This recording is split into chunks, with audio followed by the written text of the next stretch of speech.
নমস্কার বন্ধুরা, আজ নিয়ে আসলাম বাঙ্গি দিয়ে নতুন রেসিপি। বাঙ্গিগুলো কেটে নিলাম, তারপর দিয়ে দিলাম আলু, তারপর পরিষ্কার করে দিয়ে নিলাম। তারপর দেখেন এই মাছটি রান্না করব। তারপর কড়াইতে দিয়ে দিলাম তেল, তারপর দিয়ে দিলাম মেথি ফোড়ন দেওয়ার পর মেথিগুলো ফুটে এলে দিয়ে দিব বাঙ্গি আর আলুগুলো।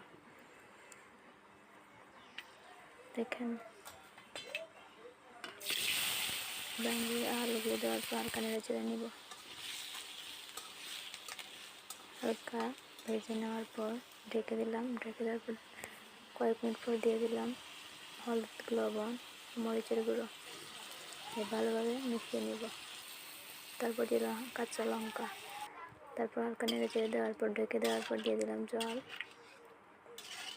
দেওয়ার পর 5 মিনিট পর ফুটানো হয়ে গেল। তারপর দিয়ে দিলাম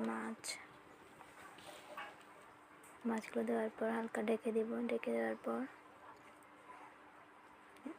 যতক্ষণ না বলক আসছে, বলক আসার পর নামিয়ে নিলাম 5 মিনিট বা 10 মিনিট ফুটানোর পর।